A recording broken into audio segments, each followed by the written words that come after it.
Il y a eu mal au cœur. Non, franchement. Bien, je voudrais vous saluer. Ben là, je crois que c'est une belle initiative qui a été donc faite par l'un de nos partenaires. Je crois qu'il s'agit de la... Il s'agit de NEI. Voilà, l'un de nos partenaires.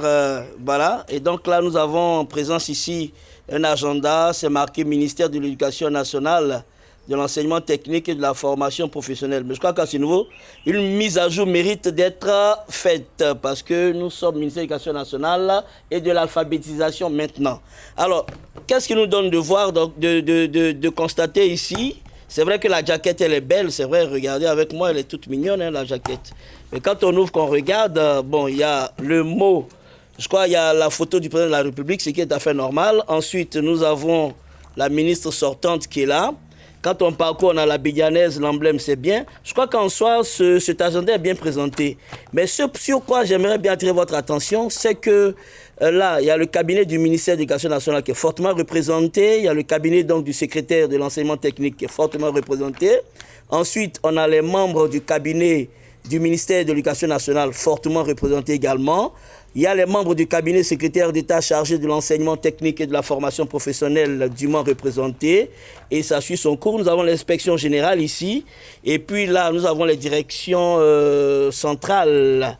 D'accord? Et puis quand on poursuit, on a la suite donc des directions centrales. Bien. Là, ici, quand nous continuons, nous avons ici le répertoire donc, des directeurs centrales. Ici, nous avons le répertoire des directions régionales et départementales DDN. On continue toujours. Là, nous avons le répertoire des directions centrales de l'enseignement technique. Là, ici, nous avons le répertoire des centres d'animation et de formation pédagogique, le CAFOP. Bien. Ici, on a l'IEPP, chef de circonscription, je devrais plutôt dire. Et donc, la liste est longue. Mais quand on parcourt tout ça, il y a une chose qui me choque, qui me chagrine et qui me donne la peine au cœur.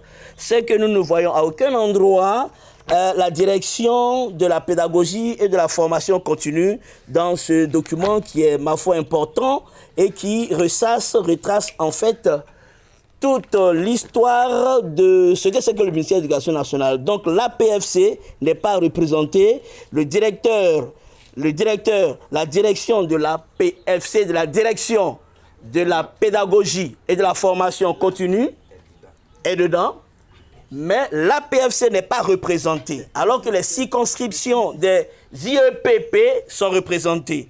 Alors, il faut noter, les 36 antennes pédagogiques ne sont pas représentées, c'est choquant, c'est décevant. J'invite donc les éditeurs de cet agenda de procéder à la mise à jour. Parce que l'encadrement est un point essentiel, fondamental, dans tout ce qui concerne les questions d'apprentissage. Et donc, on ne saurait balayer du revers de la main cette direction. Voilà. Si la direction donc, de l'IEPP a été prise en compte ici, il n'y a pas de raison que tous ceux qui gèrent l'encadrement, la direction de la pédagogie et de la formation continue ne soient pas représentés ici dans cet agenda. Bien, c'était juste une petite vidéo pour vous dire qu'une mise à jour s'impose par rapport à ce document qui, ma foi, est très intéressant, mais qui présente des carences. Merci.